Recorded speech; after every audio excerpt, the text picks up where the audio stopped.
Hello everybody, it's that familiar sound of a Paris photographer getting his coffee ready. And this is your Paris photographer. Hello and welcome to another edition of the Wednesday webinar, or Webinar Wednesday.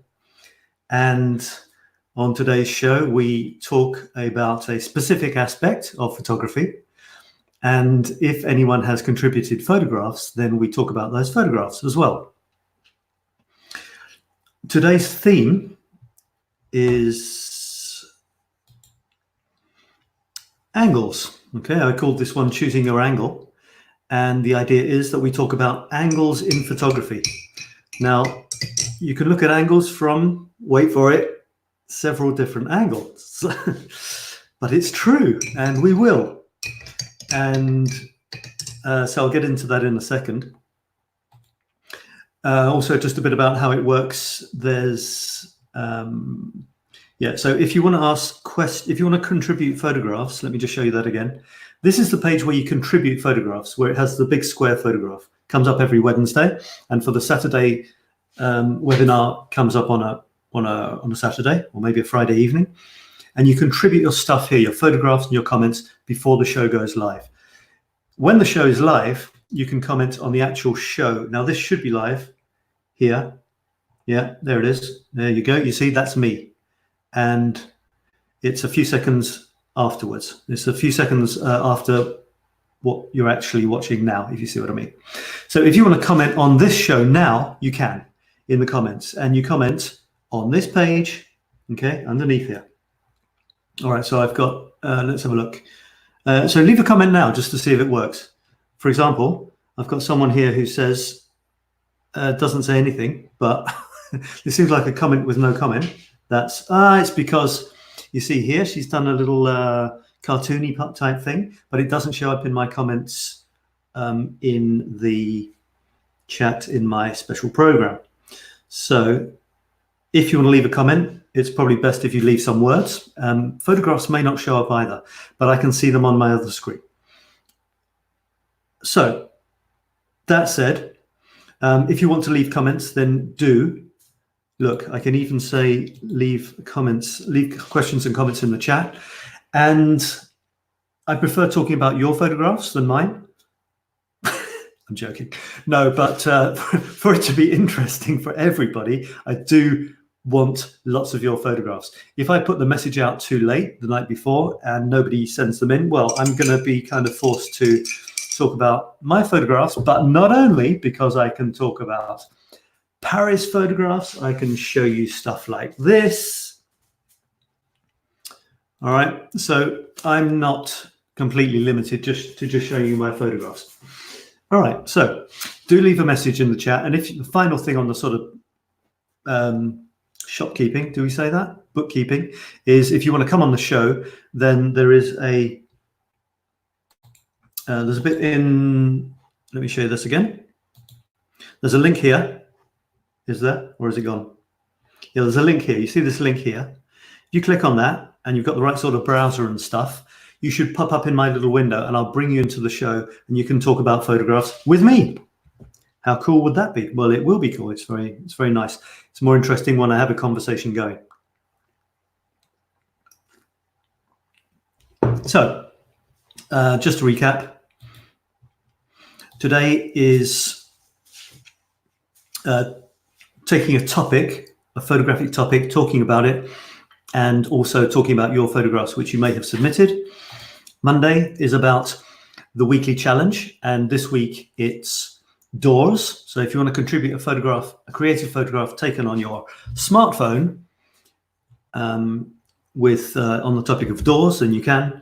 And then the final one is Saturday, when I spend half of the show talking about my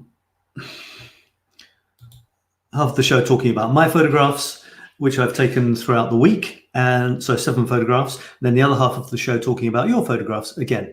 So there's always your photographs. There are themes, and it's fun. So say hello in the comments if you can, if you want. Come into the show if you want, and let's get started. So if I take you over to the page itself where it says angles. Now, angles, I'm an angles guy.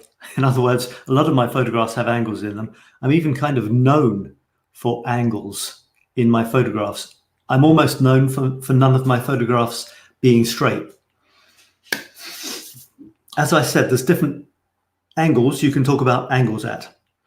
You can have a straight on photograph where there's something in it which is at an angle, but you know, the horizon is horizontal.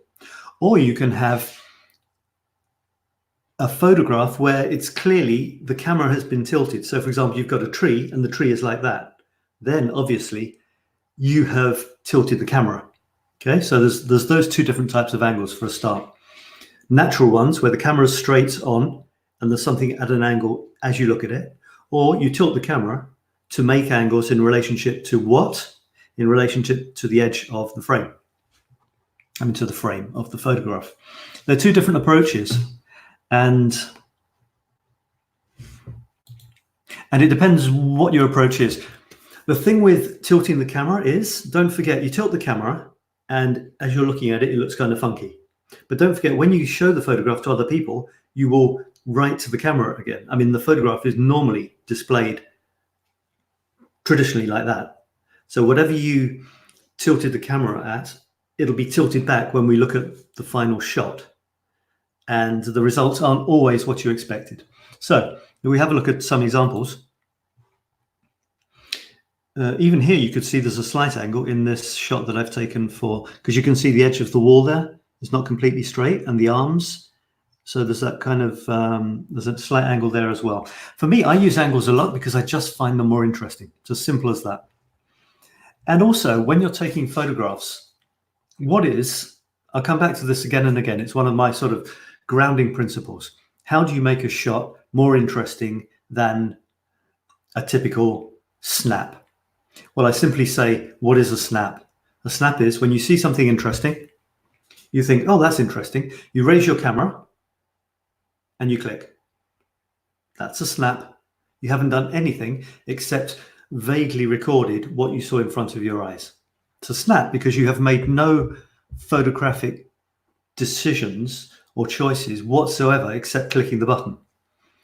Anything you do apart from that moves it towards more artistic, individual, original photography.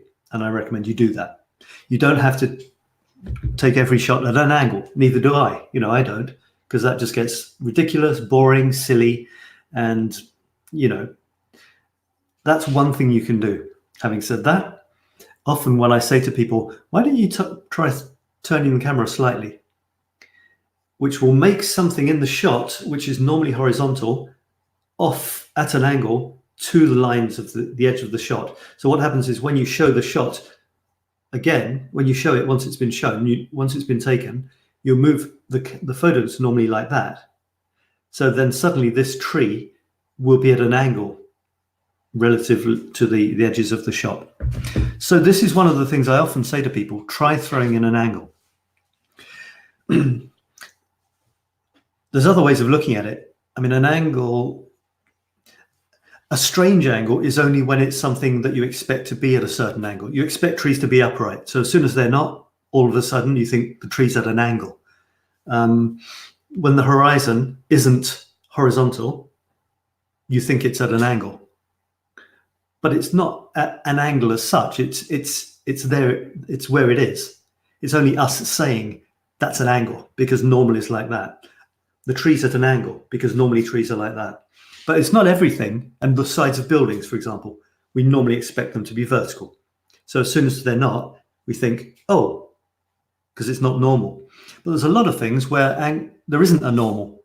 So you can play, you can play with stuff. But there is a lot of things where angles, where things are supposed to be upright. Plants, buildings, people. So let's have a look at some of my examples that I threw in here. As examples, let me get rid of the questions here. Yeah, I got a comment here. Let me say hello. Let me say, okay, so Tinkutsa says, I find angles interesting as well. It's actually more fun to take photos like that. Well, I mean, is it fun taking a photograph? Normally, I mean, it could be, but there's nothing interesting really about putting a camera like that and clicking. Your brain hasn't been engaged creatively at all. So yeah, it's more fun because anything is more fun than going, oh, look, a tree, click. You know, that isn't fun. So anything is more fun than that. So yes, angles are fun. You've got to be brave though. You've got to know that that's what you're trying to do. Know that some people will say, yeah, it's okay, but the angle's a bit strange. These are people who aren't thinking creatively. They're thinking Cartesianly. You know, they're thinking buildings should be this way, and so should trees, and so should people, and horizons should be like that. So yeah, it is fun, and it's fun from a photographic, from a creative point of view. Now check this photograph. This is just to get us going, okay? You can contribute your own photographs and make your own comments, please. This is to get the conversation going, even if it's just with me. How many of the angles in the shot are horizontal or vertical? You can type your answer in the chat if you can see any angles which are horizontal or vertical in that shot, or you can type none if you like. Oh, so many people are typing none, 3, 5. No, I'm joking. But there aren't any. I couldn't find any when I looked at it. This wasn't, yeah, I guess it was taken, not spontaneously, what was I going to say? Intuitively. Because trying to not have things that were vertical or horizontal unless there was a reason for it. I'm going to show you a couple of photographs later where things are absolutely as straight as the edges and the horizon. But in this case, I wanted angles, and in order to get angles, I had to tilt the camera a certain way. And look, there's loads of them. There's this one, sharp one coming down here. You've got a kind of L-shaped angle there on its side. This gargoyle thing, this head coming out like that is at an angle, not quite the same one as this. You've got this lovely V of color here, a V of blue. Now it's a V because I tilted the camera. So you've got these two angles making a V of blue. And look down here. I noticed this after the shot, after taking the photograph, which is one of the joys of photography. And that is that you see interesting things after the shot. And hang on, I've just got someone saying hello, but I can't see who it is. Let's see if I can find it. Leanne is there, I think, saying hello. Hi, Leanne. And maybe someone else. I can't see all the comments. That's the only problem. Okay.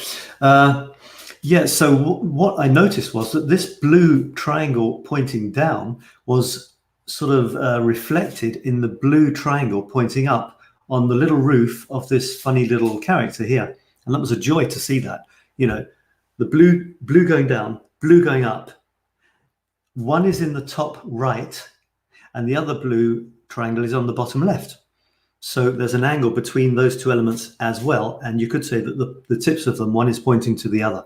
So I tried very hard to get nice angles here, plus not chopping off the sides. You know, everything has got space around it.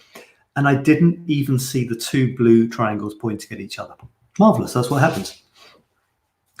Right, let me have a look at another one.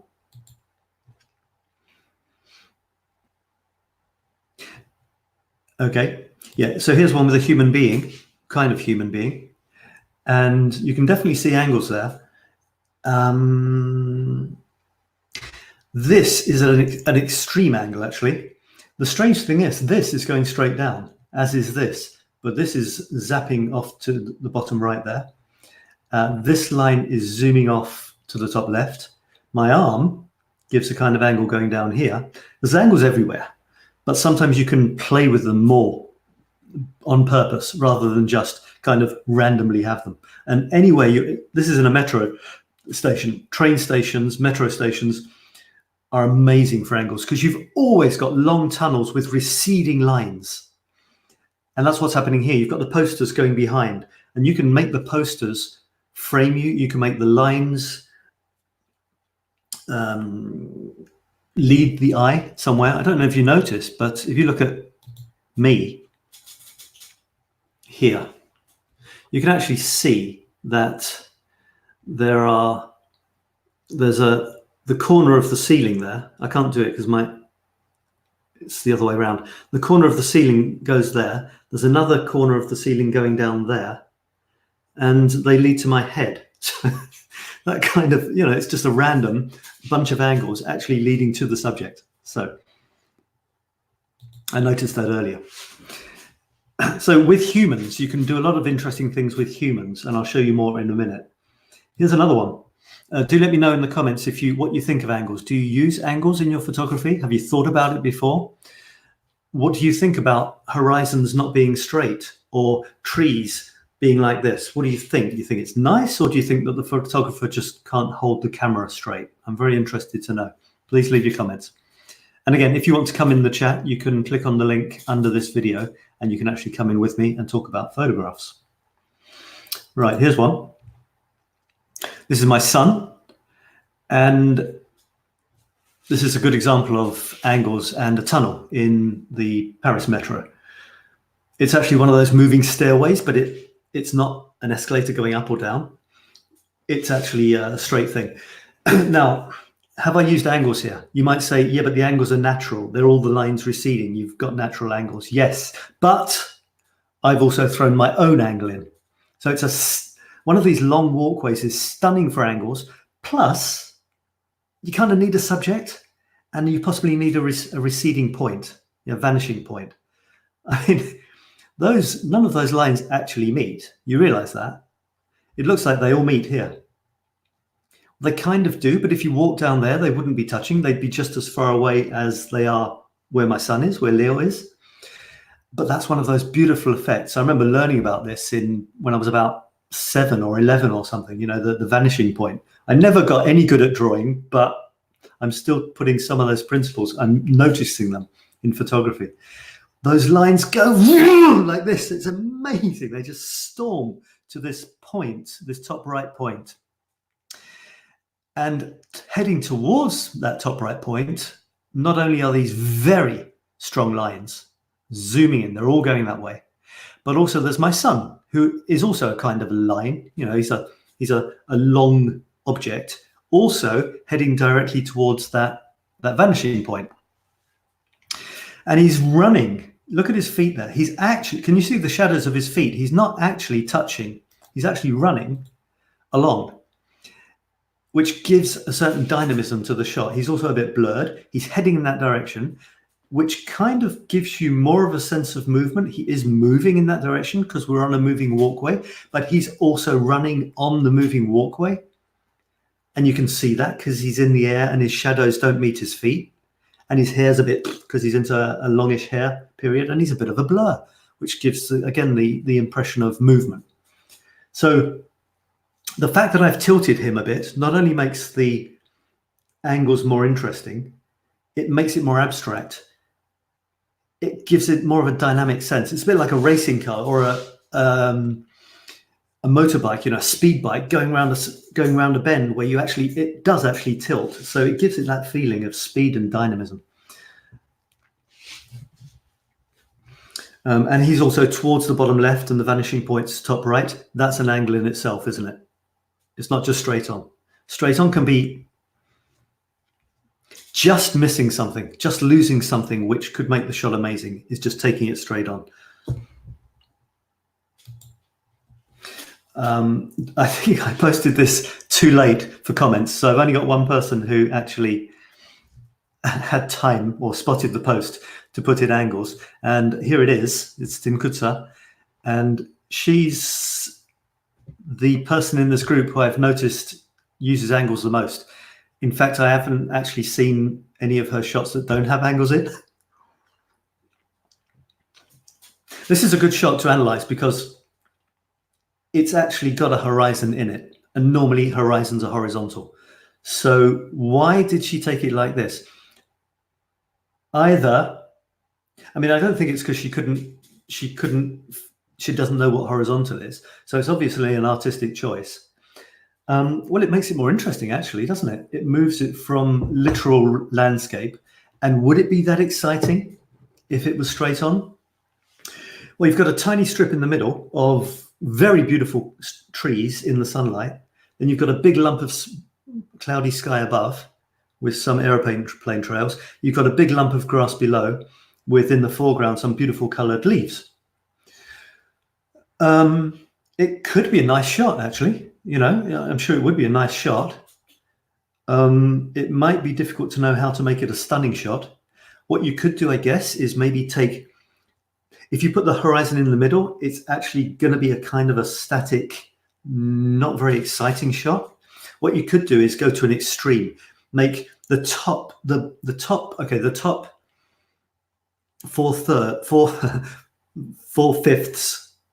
the sky, a tiny strip of the colored bit and a tiny strip of green. That could be fun.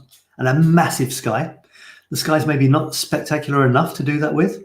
You could do the opposite. You could have a tiny sliver of sky, the sliver of the trees, and then a massive lump of green. Could be interesting. This is without the angle. You could get down really low, so that you've got your nose of the camera, like almost, these are the leaves on the grass. You could actually get down, the grass blades are touching the bottom of the camera, and then you can make the bottom half of the photograph could be a real close-up of those leaves with the rest going into the distance. That could be nice. Otherwise, the danger is it's boring because there's no, apart from it's a nice shot, it's boring because there's no subject, there's no nothing. So maybe it's for that she threw in the angle. She hasn't played with more sky and more green. She's maybe played with making it absolutely purely in the middle, just for fun. So thanks for contributing that. You know, I don't have any more information, so I can't, you know, bounce back from why you did that. You can let me know if you like. Right. As that is the angled one that we've got. You can always throw angled shots in all the time if you like, in any of the other feeds, any of the other themes that we have, and I'll mention, you know, if the angle is relevant, I'll mention it there. So don't forget, do leave comments if you like, and under the video, okay, under the video here, you can leave your comments, and you can maybe post photographs, I'm not sure. Right, so what I'm going to do now is look at some classic Parisian photographs. I was thinking if I look at classic Parisian photographs, I might see lots of angles. This was my theory. I was thinking, I'm sure lots of classic photographers use angles in their photography. They don't. They really don't. Not the classic street photographers. It doesn't seem to be a thing. Throwing in angles, I mean, angles in straight-on photographs, yes. Remember the two types of angles I mentioned. A classic straight-on photograph, the camera's straightforward, but some things are at angles. Sure, of course they do. But actually turning the camera so that you get unnatural angles? Not really, no. Because if you look at all of these, I'm not sure how well you can see them. I mean, you could say, that's not going to go very big, is it? You could say that building's at a bit of an angle, but I think that's probably just because the photographer didn't get it straight. The building, no, I'm looking at the building here. That's not really at an angle. This one here isn't really at an angle. So, and of course, classic street shots where you're looking down. You've got angles of buildings going like this, creating V's. That's pretty classic. Excuse me, but the building is still straight upright.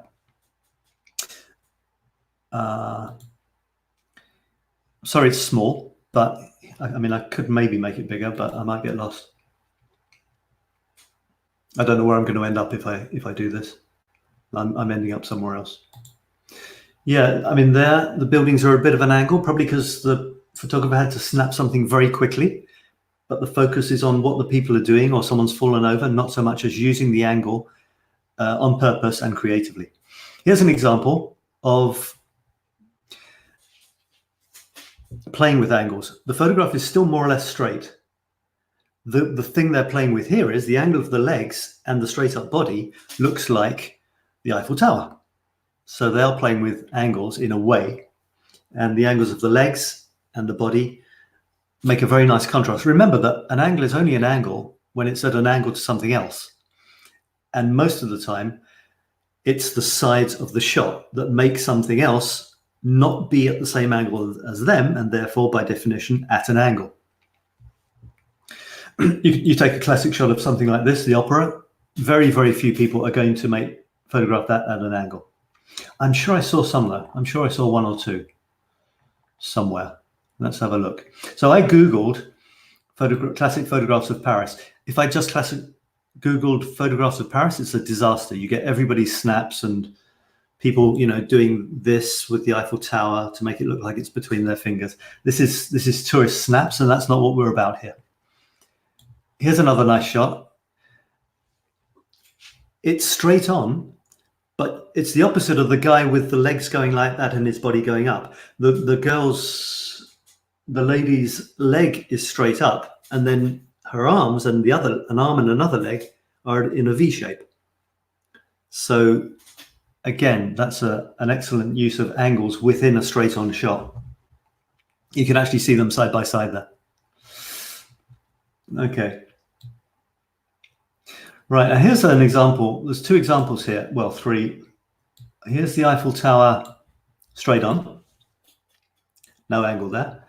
Here's the Eiffel Tower with angles because of the buildings leading to the Eiffel Tower. That often happens when you're wandering around in the 7th or sometimes the 15th arrondissement. And what you've got here is an angle.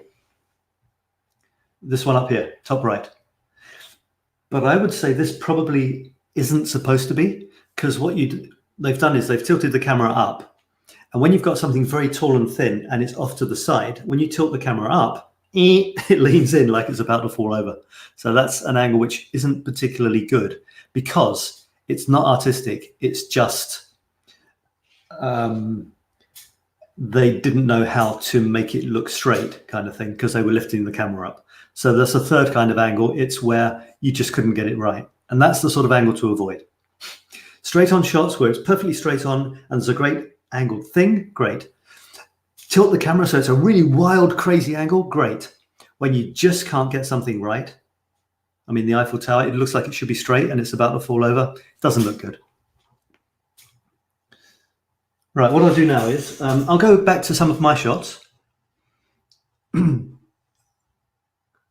And to do that, I'm going to... What I did was I went through all my Paris shots and I pulled out, which started at, I'm at number 700 and something, and I pulled out all the ones with very strong angles. So I'm going to show those to you now, some of them, just to show you how many photographs I take at angles. It's quite scary, actually. Yeah, here we go.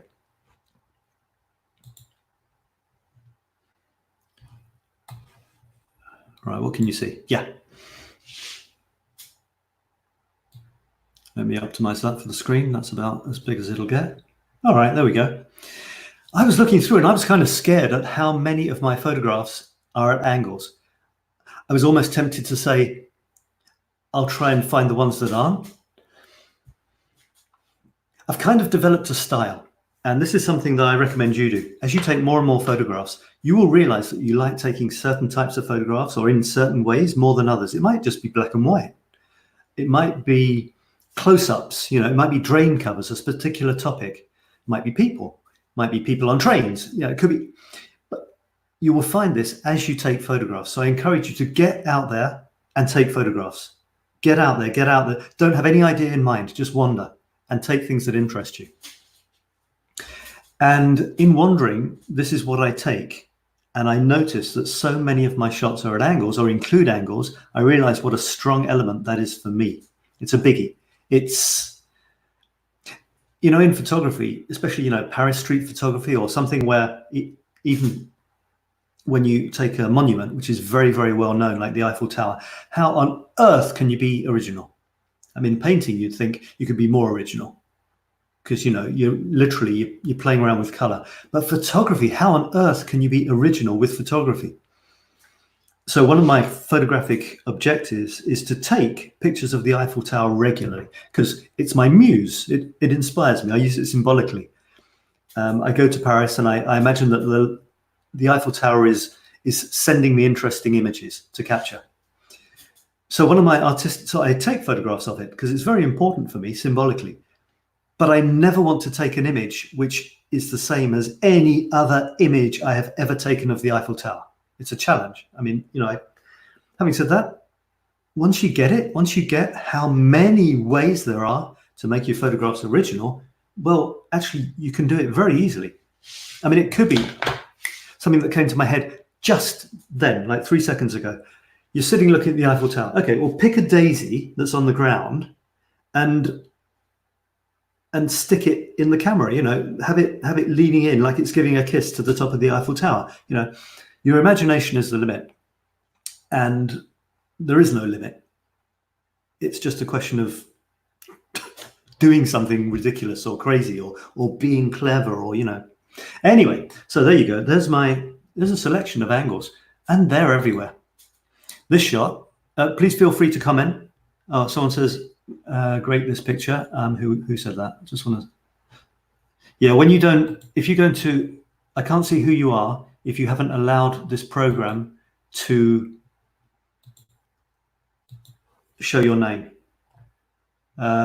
Okay, Isabel, hi Izzy. She said, great, this picture, thanks, I'm glad you like it. And so that was the last picture, I guess. So I'm going to go through these. Has this one have I tilted the camera here? No, I haven't. I've actually, Tin Kutsa's telling me about her, let me just show you this. Okay, so Tin Kutsa is talking about the shot that she took of the horizon at an angle with the green and the flat and the leaves and the sky. I don't remember the story behind it. I was walking and took the shot in the moment. I suppose I wanted to capture the leaves on the grass, which you did, as well as the sky. I thought it was nice a few months ago. Yeah, well, I mean, after all the blah, blah that you like, if you like your shot, it's a great shot. That is it. After that, we can talk until the cows come home, and it's good fun talking. But never forget that. If you like it, it's good. Someone else is saying hi, Sab. Hey, hey. And that would be, I've got Leanne still. Trying to find who's saying hello, Sab. I've got a kind of, I can't see more than 4 comments at a time. So as soon as I do. Oh, Isabel. It's Isabel saying hi, Sab. Hi, Isabel. Yeah. All right, back to the thing. Right, this hasn't actually got an angle thrown in. It's the angles that were there naturally. And look what they're doing there. This is perfect because you've got 2 strong angles going down one way, the edge of the wall and the edge of the steps, and you've got another series of smaller but closer together, very strong angles off the steps going in the other way. It's a bit like a ladder. I mean, it's steps, so it's similar to a ladder. And I found that very strong. It's leading down. It's a guy who, I don't know if he's homeless or not, but with a beard like that, and he's, his clothes aren't very clean. He's got bags. One looks like a computer bag, but it's kind of scruffy, and I'm not sure that it's got a computer in. I imagined a whole story about this, and I even wrote a poem of this guy descending, and it's metaphorical. I mean, for starting composition, he's up top left, and he's obviously going down to the bottom right because the steps lead him down. He's off to the top right, the left, because he needs somewhere to move into, and the steps lead your eyes down. He's going down. There's no doubt about it.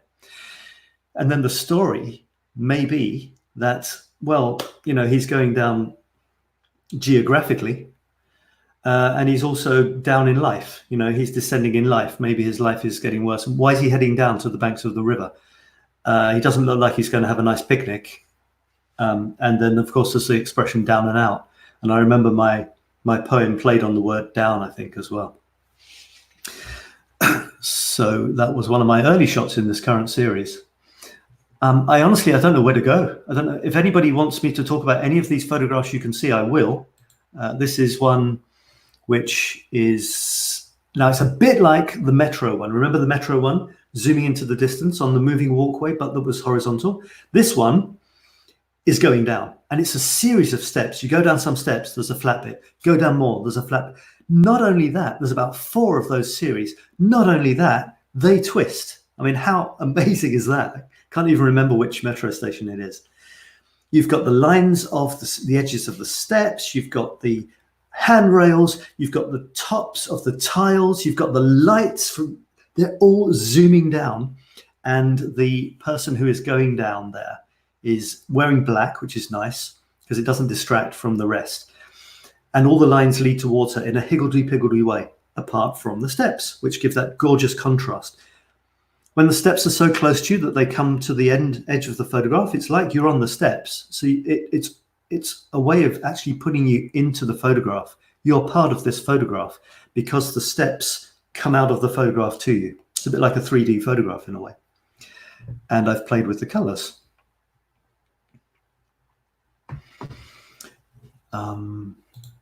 Here's one which is it's been clearly taken at an angle. All I did was tilt the camera.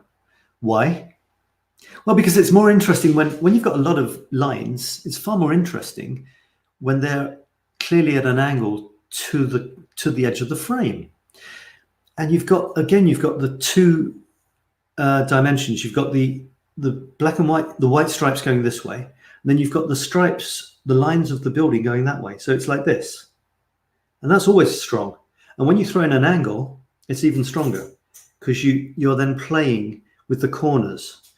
And also, because of the receding effect, the white lines actually go out towards you like that, you see. So there's a sort of triple effect. The lines coming out towards you like this, getting bigger and bigger as they come towards you. And that's quite similar to this one here, isn't it? Where the steps are leading you down. Sorry, I'm clicking on my own. The steps are leading you down. And in this case, it's like, I've now lost it. Where's it gone?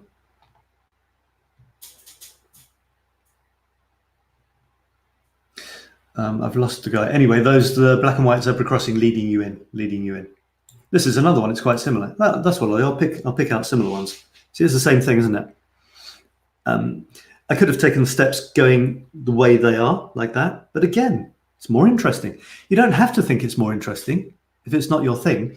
But again, it's how do you move photographs away from boring snaps to something else? There's many, many ways of doing it. And then angles, making things at angles that they're not normally thought to be at is a very, very good way of doing it. Right, let me have a look at some more of these things. I'll show you two shots where there's absolutely no angle in relation to the side of the thing. All right, there's one. And here's the other one.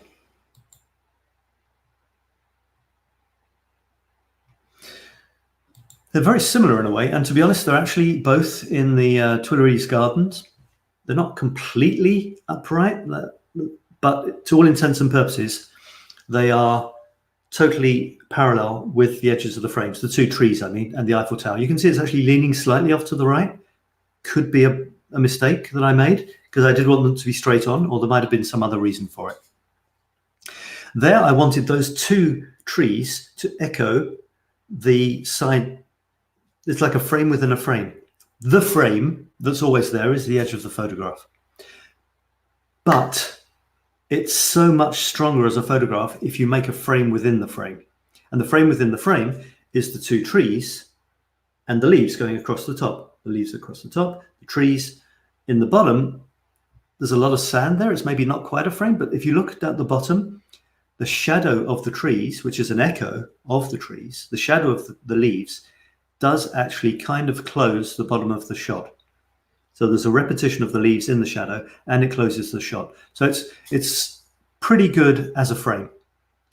And in that frame is the Eiffel Tower, a rather nice bit of sky, some people off to the left of the Eiffel Tower enjoying the view, and a couple of empty chairs nearer me with nice shadows as well. In this one, it's a similar story. Again, the guy is framed by two trees.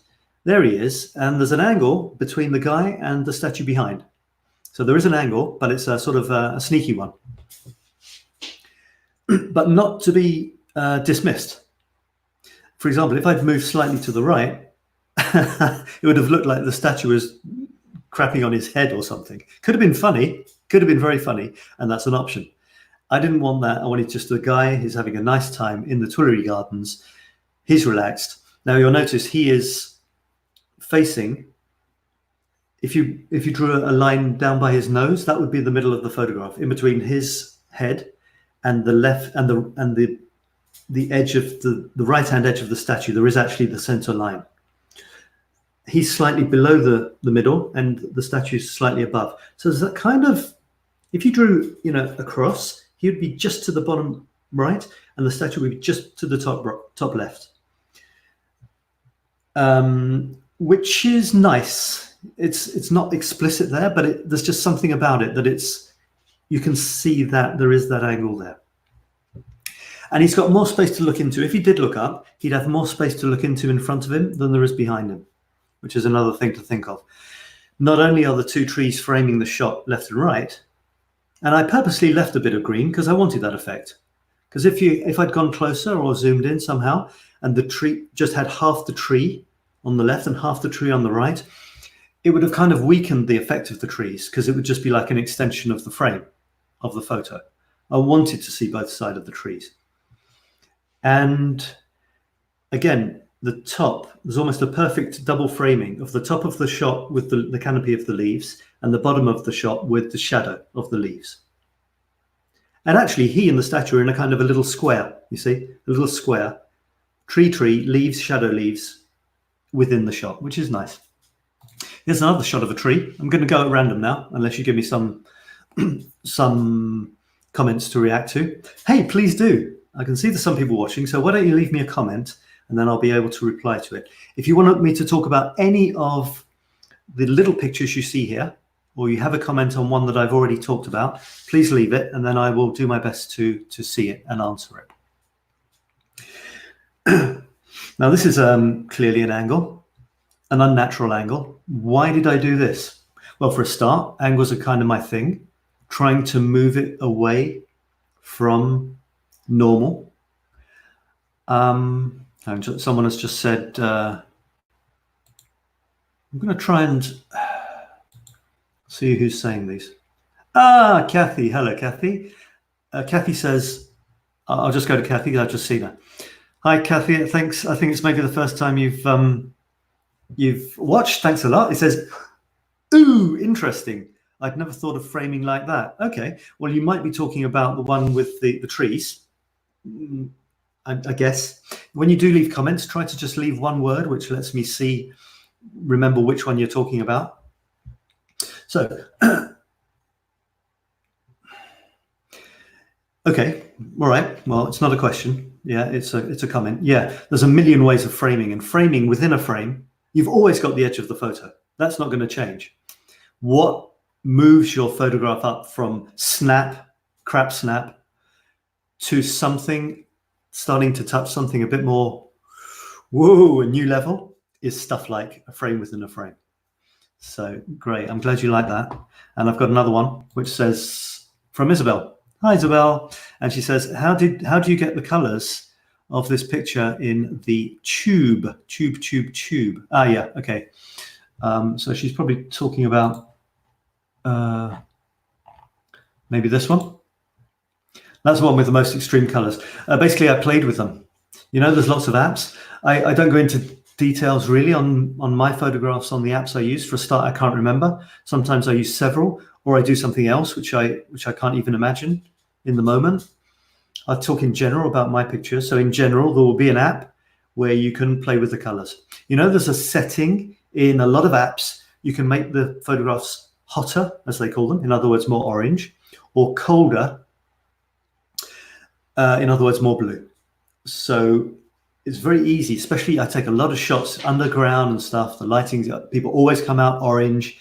It's a bit too much. Sometimes in my panels, my 9 shots, my chapters of my Paris Photo Chronicles, I look at the 9 shots and I think, oh my God, they're all orange.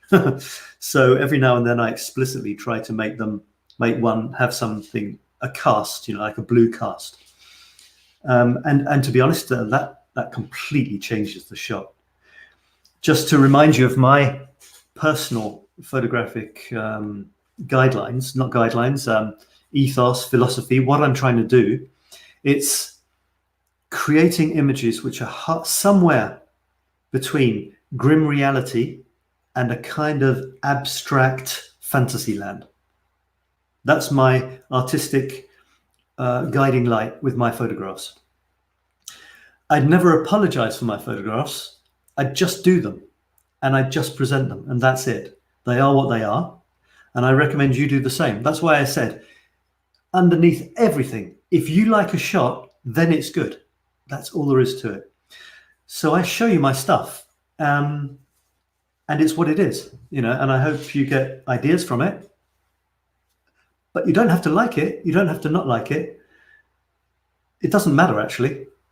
Obviously, I hope you like it, but it doesn't matter. If you learn something from it, even if, well, I'm not going to do that, but actually I might try the opposite, and that's good too.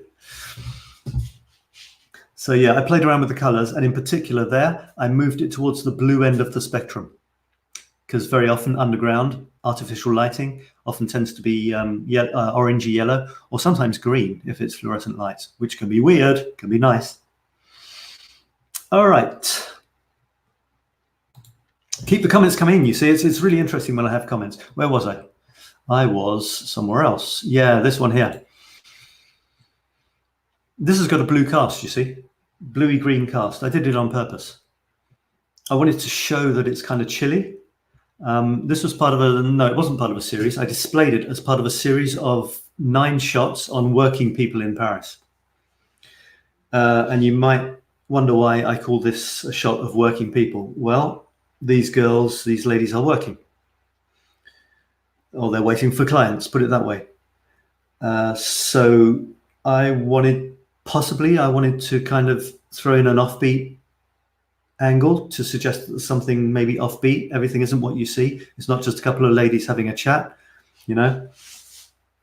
But this strong angle coming in, I think it's the opposite when you look at me.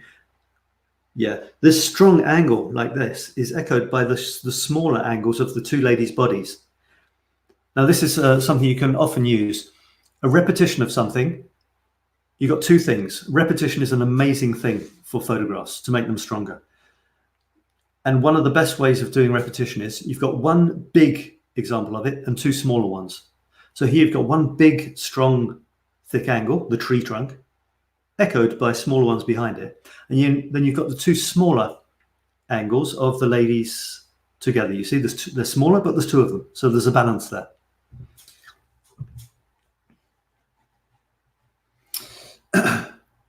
Okay, someone said, I like it. The problem is I don't know who you are and what you liked. Reinhold. Oh, God, I don't know how you say that. Reinhold, I'll call you. Thanks a lot. This might be the first time you're watching. Appreciate it. Thanks a lot. Please feel to come on as a guest if you want. There's a link in the chat under the video. First comment, you click and you should be able to come into the studio with me and tell me what you think. He says, I like it, but I don't know which you like. Maybe you just like life or this video or something, which would also be good. All right, a few random shots with angles. This is funny because there's someone lying on the back with their legs in the air. It's one of those people doing exercises in the Jardin de Luxembourg, this one is. And to be honest, it's a bit boring without the angles, so I threw them in. The legs, you know, the trees. And then you've got that kind of triangle angle coming in of the trees like this. And this angle, I don't know, it's just, you know, I just like angles. I just threw it in to make it more interesting. I don't want it to look like a normal shot. I'm trying to make it not look like a normal shot. Here's another example. Okay, you can see the horizon. There's the Eiffel Tower and the beautiful Montparnasse Tower. I'm joking, on the left. So they're actually balanced, aren't there? There's a kind of little balance there. The good, which is the Eiffel Tower, the bad, which is, I don't know, maybe those tower blocks, and the ugly, which is the Montparnasse Tower there. The horizon isn't straight, so straight away, you know, we've moved slightly away from boring snap into some other world. Then you've got these 2 very nice angles, I like them, going down. Now, it's not a triangle like a tent. It's like this, which is also nice, you see. One is at a stronger angle, but it cuts off the top corner, closes a top corner. The other is a more gentle angle, and it closes the left-hand side of the shot. And then once I've played around with it, it's actually the colors have gone wild and the sky's all crazy, and there's effects and stuff, which is me moving it away from grim reality into some sort of fantasy. There's also a kind of 2/3 and 1/3 effect with the sky. The sky is probably about double the space of the buildings, but it's one lump of blue. So if you do that, it's often good. If you divide 1/3 and 2/3, it's a good idea. It makes your photograph strong. Often it's good if the 2/3 is simpler and the 1/3 is busy by lots of things. And that's the case here. Because otherwise, if you had 2/3 of just massive busy stuff, it could be, I don't know, even though the blue is quite complicated, the way it's turned out in terms of shades, it's a big lump of blue, which kind of sits kind of nicely above the busyness of all those rooftops. Nicely framed by those two varied angles. What's interesting as well is where the short angle stops, it actually, the photograph continues to be framed down on the right-hand side in the same colors by the kind of bit of plant. So the photograph is framed again. Actually, how are we doing for time? I'm blabbing on here and time is getting on, isn't it? Right, let me throw as many as I can at you before we have to go. Chairs. Chairs. This is kind of weird, the angle. I don't know why I did this. Oh, yes, I do. Because I wanted the row of chairs to go from the top left, zooming out towards me, getting bigger and bigger to the bottom right. And the only way I could do that was by not making the shot naturally horizontal. Had to tilt it. But for me, that's the effect I wanted. The photograph is the diagonal of the chairs getting bigger and bigger in this sort of higgledy-piggledy arrangement out to the bottom right. So for me, it wasn't a shot of a real thing. It was a shot of funny shapes zooming out, as are the other angles of the edge of the wall. Okay, let me just take a few more. Here's one. It's a seasonal touch. There we go. Father Christmas. Now, obviously, you can imagine that Father Christmas wasn't on a hill. He was actually on a surface which was perfectly flat, and you can see the person is at a slight angle. So yeah, I threw in an angle. Why? For a start, I threw in an angle because if I'd done it straight on, there would have been this kind of two things next to each other, the bottom half of Father Christmas and the top half, and a bit of boring stuff above and the boring stuff below. And I wanted more fun. I wanted the angle to give it a dynamism. And I wanted his head to be higher than his body. So there's this, I know it's not the right way around as you're looking at me. I wanted this kind of angle between the two halves of him. And then behind you've got, it becomes a bit irrelevant, the fact that it's horizon and the building at a wacky angle. Because the funny part of this shot is Father Christmas not looking, in a particularly good state. And I thought that was funny. Even his face looks like he's frowning. So I wanted to exaggerate his disarray by throwing in a strong angle and also filling the shot a bit more, moving the red of his hat more up towards the right-hand corner and being able to put his feet really down in the bottom left. So I'm using more of the shot because my thing is squares. So that's my thing. So I have to play with everything in the context of a square. If it's not your thing, you've got other considerations. It's an interesting constraint to choose a certain fixed style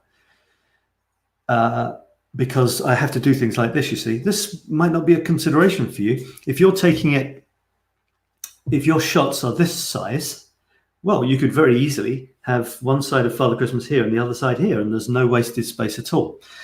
So whatever you've decided to do, whatever your photographic thing is, then you play within the constraints of that. And giving yourself constraints, artistic constraints, makes you think in a way that you wouldn't necessarily. So that's a good thing to do, actually. It's a bit like the good old Picasso in his blue period. I think you decide you're a painter. Okay, I'm only going to paint in blue for the next month and see what happens. How creative can I be with blue, for example? And, there's a million ways of doing that. Choosing a theme is a good idea. Like our theme for this week is doors. So go out there and only shoot doors, or, just think doors, doors, doors. You will find doors when before you hadn't been spotting them because you're looking for them. And then you'll be thinking, well, okay, no, the last door I took like that, I'm going to try and take this door a bit differently. Zoom in on a bit of cracked paint, zoom out and have a huge building with a tiny door down in the bottom right. That's the one way you get into this huge building. Or have a hand reaching for the doorknob. That's the challenge. When you set yourself a constraint, suddenly your brain goes crazy trying to get out of that constraint. And it'll find amazing ways to be creative within that because it doesn't like being constricted. So constrict it, and it'll hate you, but it'll love you by giving you lots of interesting ideas. This is a pavement. Obviously, the hill wasn't this extreme, but I just like the way the bottle was lying down and the leaves and stuff like that.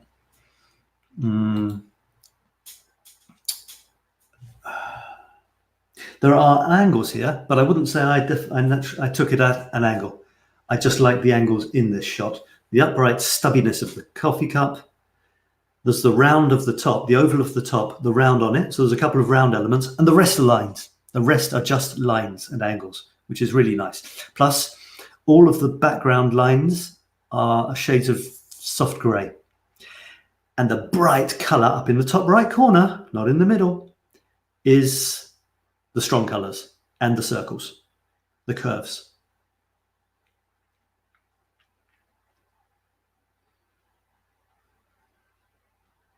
Yeah.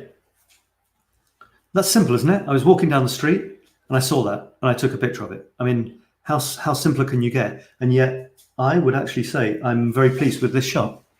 So simple, you've got, basically it's kind of curves versus straight lines, or strong color versus paleness. There's your subject, there is your point of interest. Simple as that. I mean, I'd put that on my wall, wouldn't you? After having drunk the coffee. It wasn't my coffee. I don't leave cups like that. Okay. All right, this is looking up. A really easy way to create crazy angles is to look up. Look up, my son. And you not only do you get zappy bits of sky, you realize how much we're dominated by buildings. You also realize how little we look up. And again, it's this, isn't it? It's how do you take a shot which isn't a boring tourist shot? By the way, we're going to finish in about 3 minutes. Ha! Where did that time go? There's your classic tourist shot. I'll be saying this probably in about 5 years. I'll be saying, don't forget, there's your classic crap snap. How do you get away from that? What about this? Can you see me? What about taking a shot like that? And all of a sudden you see stuff you didn't even know was there. Weird graffiti, zooming lampposts, strange stickers stuck on the lampposts, bits of lamps sticking out into the sky, amazing angles of other signs, creating sort of weird, almost abstract compositions in their own right. Great. Here's an abstract composition. You can probably see what it is. It's in the metro. There's a door, one of those metallic metro doors, and then you've got a handrail. But I've turned it into something else. And it's basically a story of angles, isn't it? Angles and texture. And it's just amazing. I love it. What can I say? It's angles. The subject is angles, really, isn't it? Angles and texture. And that can be beautiful. I mean, it's abstract. It's making abstract out of normal.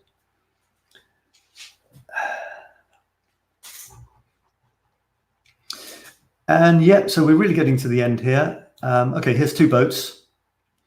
One boat thing which inherently has natural angles, but here's another one,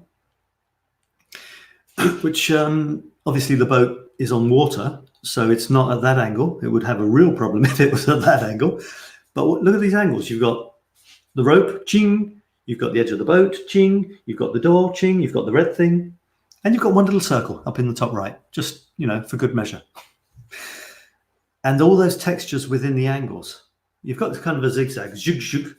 And then you've got the strip with the red and the scruffed up green. You've got the scruffy other texture of the rope. You've got the smoother black. You've got the smooth green behind. You've got this red. You've got the, I mean, it's a beautiful study in texture and angles, contrasting angles. If I had taken the shot a little step back so you could see outside of the edges of the boat, for example, bam, you would have lost something. It would have moved it away from abstract into reality. And that can weaken a shot. Because if you've got a bit of this and a bit of that, it's not clearly the boat. It's not clearly abstract angles and textures. If it's half and half, it's weaker. Go in tight. Decide what your subject is and make that the subject. Don't half this, half that. It won't work. It won't be as strong. And that is an hour, my friends. And honestly, yeah, I don't. Let me. Okay, I'm so tempted to show you a couple more, but I won't. Well, I will, but I won't. That's got angles, hasn't it? That's got angles. This one here, look, this one here. These buildings have got angles. That's more a case of me playing with the frame. You see the top tower block on the left? Doesn't quite touch the top and doesn't quite touch the left. I mean, that's on purpose. And the sort of big block heading towards that corner, it's almost menacing, isn't it? And it's echoed by the one on the right, which actually doesn't fit in the frame, but the one on the left does. Without even mentioning the strong bit of color in the middle, which is framed by those two big blocks, which are almost anonymous in their massiveness. Okay, and let me finish with two more. Oh, yeah, there's another. Angles are everywhere. Just look for lines and you'll find angles, and then tilt the camera and you'll find angles that you never even imagined. This is something I'll talk about some other time. And I'll finish with this. You want to take a picture of the Eiffel Tower or something classic in your town, and you wonder how to be creative. It's up to you to be creative, but you honestly can. Wherever you are, there's always a way, always a way.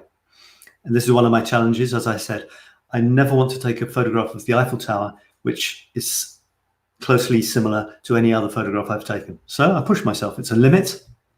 It's a constraint. It's a constraint in that I mustn't do something I've done before. It's not a constraint, of some other type. It's a kind of strange constraint. It's a challenge to myself. It's like with my self-portraits. Right, I'm going to leave it there. Some of you have been very kind and watched me live. That was so nice. Thank you so much. Thank you for your comments. Let me just see. So Reingold, what is that? Reinhold said, thanks for a stimulating hour. I'm really, thanks to you for checking in. I'll just say, finally, that in the group, there is where am I here? I don't know if that's going to show me anything. Also, I was going to talk about some other photographs. Yeah, so in the group at the moment, we have the Mystery Monday challenge is doors. Get out there, shoot some doors and put them in the thread. Friday will be feedback day. Any photos you want feedback on, put it in the thread, Friday feedback thread. Tomorrow, I can't even remember what it is. Thursday. Oh yeah, this is me Thursday. Promote yourself. Put links to your websites, your offers, anything, commercial stuff. It doesn't matter. As long as it's done in a nice way and there's something interesting kind of photographically. In other words, put a selfie, because tomorrow is selfie day as well. So you put your link to anything you like, you put a little description about it, but to make sure it's not just self-promotion, but it is, you put a selfie of you, an original selfie, which pushes you to feel confident about being creative with the subject you always have. You are always there, n'est-ce pas? So take a fun selfie, make it a fun one, even if it's, something crazy, and put it in there, and you'll get used to it. Do it every week. Even if you just put a selfie of you every week, this will develop your creative and imaginative skills. Right, this group is going well. If you want to invite people, please do. Send them to the page and ask them to click join, as opposed to inviting them yourself. Okay, that helps them to go through the process the right way and answer my little question. There will be coming up after Christmas in January will be a challenge, a 5-day challenge, which will be amazing. It'll be free, and it'll be a challenge on a particular theme, which I won't tell you right now. There will be an amazing, fun 5-day challenge in the middle of January, and then in February I'm starting my big program, which will be an amazing program, 9-week program for basically the only program you will ever need to do to completely master your photography, and in particular on a smartphone. So that's what I'm up to. Thanks for being a member of the group, and I will see you very, very soon. Thanks for watching, and bye for now, folks. Thank you again. Bye for now.